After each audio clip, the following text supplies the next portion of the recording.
नमस्कार साथियों, राजस्थान की सबसे बड़ी भर्ती फोर्थ ग्रेड भर्ती 2024 के जो महासंग्राम है वो आपका स्टार्ट होने जा रहा है 19 सितंबर से लेकर वो 21 सितंबर तक स्टार्ट, यानी महासंग्राम यानी आपके एग्ज़ाम की शुरुआत होने वाली है 19 सितंबर 2025 को। उससे पहले राजस्थान कर्मचारी चयन बोर्ड जयपुर द्वारा कुछ आपके परीक्षा से संबंधित दिशा निर्देश जारी किए गए हैं। तो वो दिशा निर्देश क्या है, क्या कोई नया अपडेट किया है दिशा निर्देश में, क्या आपका ड्रेस कोड रहेगा, क्या आपको सामग्री लेके जानी है और किस समय आपको पहुंचना है यानी सेंटर पर पहुंचना है, क्या क्या आपको सावधानियां एग्ज़ाम को लेकर आपको रखनी है। इसी सावधानियां अगर मान लो सावधानी हटी तो दुर्घटना घटी, क्योंकि आप पिछले 6 महीने से तैयारी कर रहे हैं और अगर आपने एक ही सावधानी को हटा दिया तो हो सकता है कि आपकी जो 6 महीने की जो मेहनत है वो आपकी खराब हो जाए। तो इसी मेहनत को सफल बनाने के लिए आपको कुछ दिशा निर्देश है उसको ध्यानपूर्वक आपको पढ़ना है और उसी दिशा निर्देश का आपको उसी दिशा निर्देश जो बोर्ड ने जारी किया है उसी दिशा निर्देश की पालना भी आपको करनी ज़रूरी है। इसीलिए दोस्तों ये वीडियो कुछ मुख्य बिंदु है उस पर चर्चा करने वाले हैं। उससे पहले आप सभी का SBS क्लासेज में स्वागत है। तो आपकी जो परीक्षा चयन बोर्ड द्वारा परीक्षा का आयोजन जो कार्यक्रम है वो आपके 19 सितंबर से, यानी पर डे की आपको क्या रहेगी 4 पारियाँ रहेगी, यानी पर डे यानी टोटल आपके 19 तारीख को 2 पारी है। मॉर्निंग शिफ्ट का आपका टाइम आपको दिया हुआ है। मॉर्निंग शिफ्ट का जो टाइम है यानी पर डे की आपकी 2 शिफ्ट होगी। तो मॉर्निंग शिफ्ट फर्स्ट आपके 10 बजे से लेकर 12 बजे तक रहेगी और इवनिंग शिफ्ट है जो आपकी 3 बजे से लेकर 5 बजे तक रहेगी। फिर 20 तारीख को वही 2 शिफ्ट हो जाएगी, थर्ड शिफ्ट हो जाएगी, फोर्थ शिफ्ट हो जाएगी। तो 10 बजे से आपका 12 बजे तक टाइम सबका सेम है पर डे की। यानी आपको 19 तारीख का एग्ज़ाम है, 20 को एग्ज़ाम है, 21 को 3 दिन चलने वाले हैं और 3 दिन में पर डे की यानी 2 पारियों में आपके एग्ज़ाम होने वाले हैं। तो एग्ज़ाम का टाइम टेबल ये है और आपके एडमिट कार्ड यानी 12 सितंबर को आपको डाल दिए जाएंगे और आप अपनी SSO ID से उसको डाउनलोड कर सकते हैं। और आगे देखते हैं कि आपको जो एडमिट कार्ड है, यही बात है कि एडमिट कार्ड आपके कल अपलोड कर दिए जाएंगे। आप अपनी SSO ID या इनमें से किसी एक से डाउनलोड, यानी इस रिक्रूटमेंट राजस्थान गवर्नमेंट से भी डाउनलोड कर सकते हैं या अपनी SSO ID से भी अपना एडमिट कार्ड डाउनलोड कर सकते हैं। चलो आगे देखते हैं। उक्त परीक्षा प्रति दुरुपयोग को रोकने के लिए परीक्षा समाप्ति के पश्चात समस्त पारियों के अभ्यर्थी को प्रश्न पत्र बुकलेट अपने साथ ले जाने की अनुमति नहीं होगी। यानी जो आपको प्रश्न पत्र दिया जाएगा वो आपको साथ लेके नहीं आना है, वही सेंटर पर आपको जमा कराना है। आपको सिर्फ ओमार की कार्बन प्रति है वो आपको मिलेगी, इसके अलावा आपको पेपर वहीं जमा करवाना है। पेपर आपको साथ लाने नहीं दिया जाएगा। और पेपर सीरीज आपकी जो है प्रश्न पत्र की सीरीज या सिंबल है उसको आपको ध्यान में रखना है और बोर्ड द्वारा 24 घंटे के अंदर साइट पर अपलोड कर दिया जाएगा। उस साइट पर जाके आप अपना प्रश्न पत्र आप डाउनलोड कर सकते हैं। तो परीक्षार्थियों के लिए जो दिशा निर्देश है वो क्या क्या है देख लेते हैं। तो आवेदक सुनिश्चित कर ले कि बोर्ड कार्य के लिए उक्त व्यक्तियों के अनुसार निर्धारित पात्रता व शैक्षणिक योग्यता रखते हैं। बिल्कुल, जब आपने फॉर्म भरा है तो आपने ज़रूर इस एग्ज़ाम के लिए योग्य होंगे और आपको रेल, बस या पायदान पर बैठकर खड़े यात्रा नहीं करें ताकि आपके साथ किसी भी प्रकार की दुर्घटना न घटे। तो आपको सफ़र यानी यात्रा में आपको बहुत ही सावधानी पूर्वक आपको यात्रा करनी है ताकि आप अपना एग्ज़ाम अच्छी तरीके से दे सकें। चलो फिर आगे आपको दे रखा है परीक्षा केंद्र पर आपको पहुंचने का समय। अभ्यर्थी परीक्षा केंद्र पर निर्धारित परीक्षा समय से 2 घंटे पूर्व अपनी उपस्थिति दे देवे ताकि तलाशी के उपरांत आप समय पर परीक्षा कक्ष में नियत स्थान पर बैठ सके। तो परीक्षा प्रारंभ होने के नियत समय से 1 घंटे पूर्व तक परीक्षा केंद्र प्रवेश की अनुमति होगी। ठीक 1 घंटे पूर्व परीक्षा केंद्र का प्रवेश द्वार बंद कर दिया जाएगा। तो काफ़ी कैंडिडेट होते हैं तो वो क्या करते हैं 1 घंटे से पूर्व पहुंच नहीं पाते हैं तो फिर गेट बंद हो जाता है परीक्षा केंद्र का। तो ऐसी स्थिति ना बने इसलिए आपको 2 घंटे कोशिश यही करनी है कि आपको 2 घंटे पूर्व उस सेंटर पर पहुंच जाए और आप आराम से तसल्ली से आप उस एग्ज़ाम को दे सकें। तो आपको समय का विशेष ध्यान रखना क्योंकि 1 घंटे पहले आपकी एंट्री बंद कर दी जाएगी। जैसे मान लो एग्ज़ाम आपका 10 बजे से स्टार्ट है तो 9 बजे आपका परीक्षा केंद्र का गेट बंद कर दिया जाएगा। और काफ़ी सारे एग्ज़ाम होता है उस दिन वीडियो आते हैं उसको एंट्री नहीं देगी। तो लेकिन आपकी गलती है, पहले दिशा निर्देश दे रखा है कि आपको 1 घंटा पूर्व परीक्षा केंद्र में प्रवेश लेना है, उसके बाद आपको प्रवेश किसी भी हालत में नहीं दिया जाएगा। तो ज़रूर इस बात का ध्यान रखना है ताकि आपके साथ किसी भी प्रकार की अनहोनी ना हो। अब आपको जो सामग्री लेके जानी है वो क्या क्या है। तो आपको सामग्री यानी परीक्षा केंद्र में जो सामग्री है वो क्या क्या लेके जानी है। तो परीक्षा केंद्र में अपना प्रोविजन ई प्रवेश पत्र यानी एडमिट कार्ड आपका लेना, एक मूल फोटोयुक्त यानी आपका फोटोयुक्त जो पहचान पत्र यानी एक आधार कार्ड से पहचान सुनिश्चित की जाएगी। इससे की जाएगी, आधार कार्ड आपको लेके जाना है साथ में, और आधार कार्ड में जन्म तिथि का अंकन होना आवश्यक है, यानी पूरी जन्म तिथि आपकी आधार कार्ड में अंकन होना आवश्यक है। और विशेष परिस्थितियों में ही PAN card, passport, driving license या मतदाता पहचान पत्र में से कोई एक से मिलान किया जाएगा।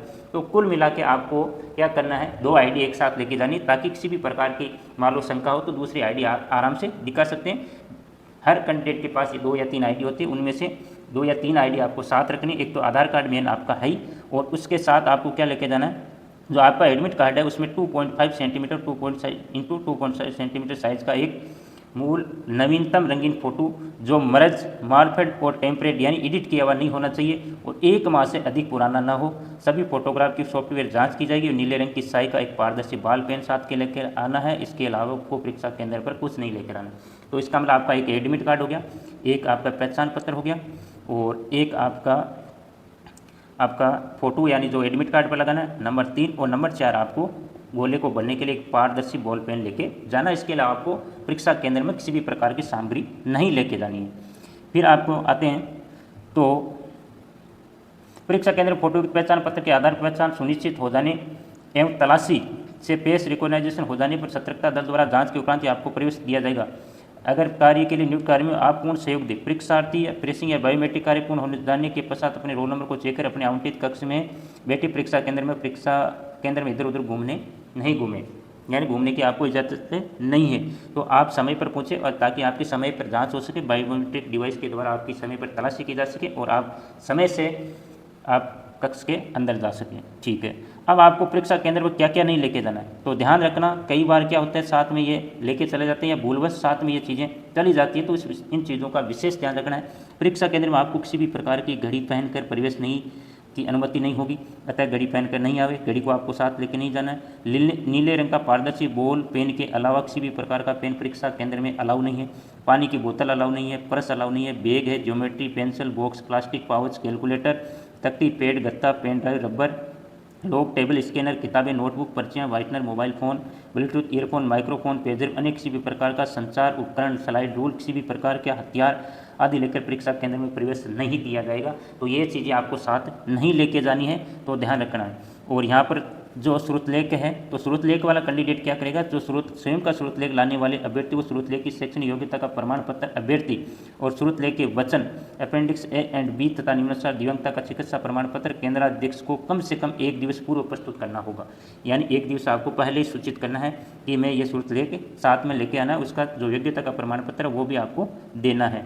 और फिर है दृष्टिबाधित विद्यार्थी है, तो दृष्टिबाधित विद्यार्थी के लिए ये पहले दिन सूचना करने की आवश्यकता नहीं है। अगर दृष्टिबाधित विशेष योग्यजन के संबंध में अगर वो कैंडिडेट है तो वो क्या करेगा, उसी दिन दृष्टिबाधित विशेष योग्यजन अभ्यर्थी द्वारा परीक्षा के दिन स्वयं का सहायक लेकर आते हैं, तो उसी दिन उनसे शपथ पत्र भरवाकर अनुमति दी जानी चाहिए।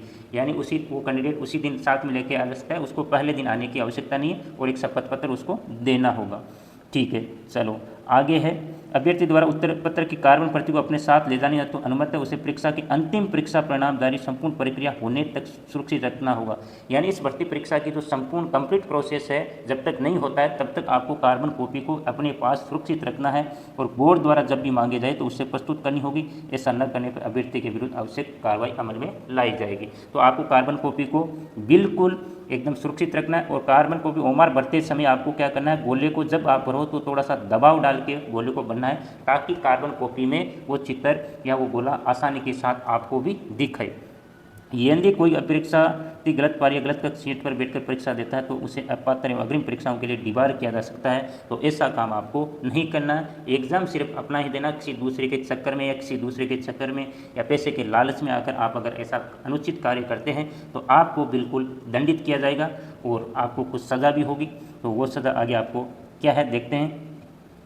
और आपको किसी भी प्रकार का मान लो फर्जी सर्टिफिकेट बनाए, जिससे परीक्षार्थी जिन्होंने फर्जी ईडब्ल्यूएस बना लिया, फिजिकल हैंडोग्राफ, स्पोर्टमैन का बना लिया, डिवोर्स का बना लिया, विडो या कास्ट सर्टिफिकेट गलत तरीके से आप बनाए हैं, तो भी आपके विरुद्ध कानूनी कार्रवाई की जाएगी।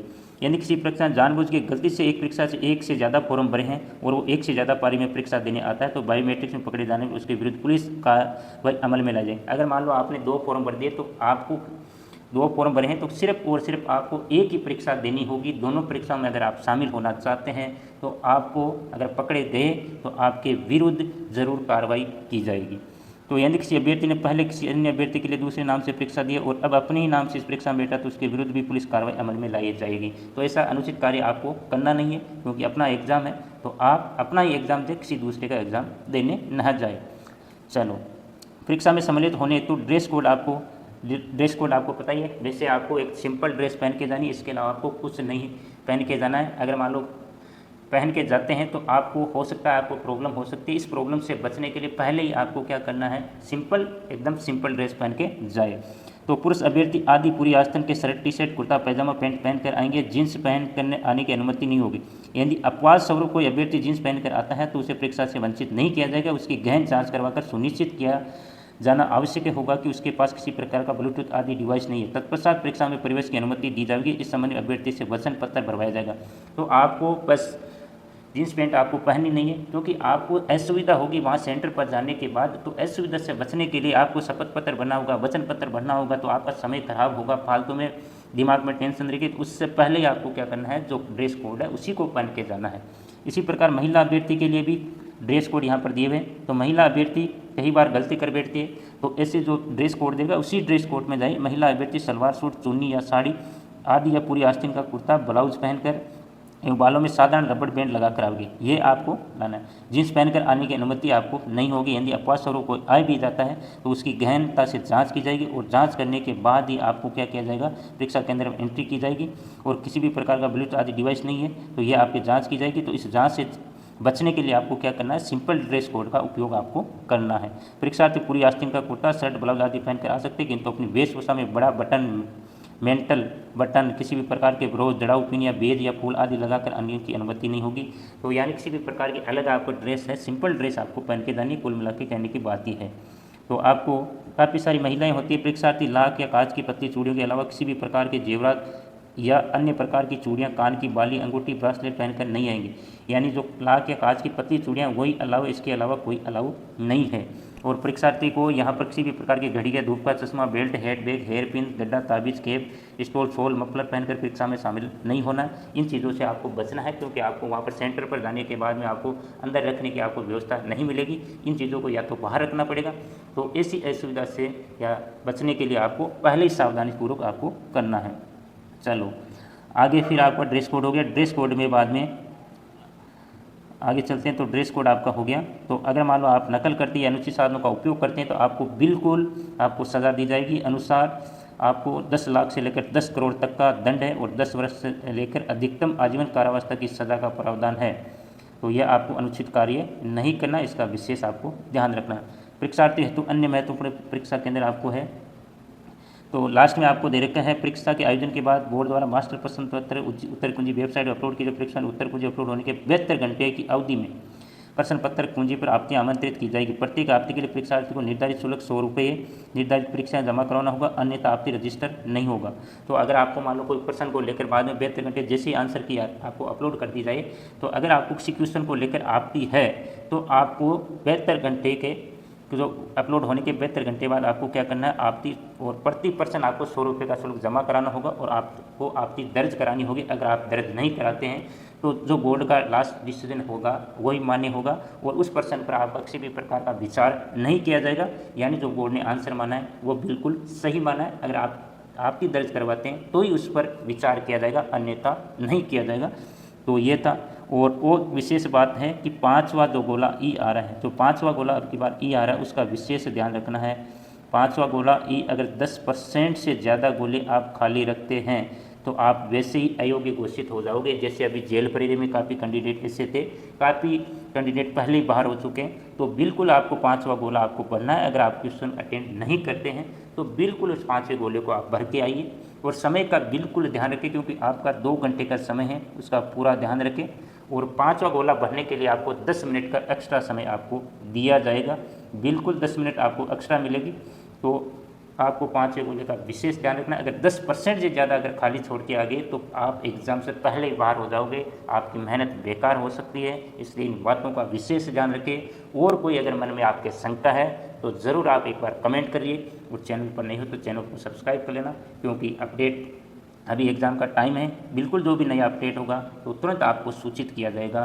और वीडियो कैसा आया लगा तो ज़रूर, अगर अच्छा लगता है तो ज़रूर आप वीडियो को लाइक करना और अपने दोस्तों के साथ शेयर भी कर देना। आज के लिए इतना ही। जय हिंद, जय भारत।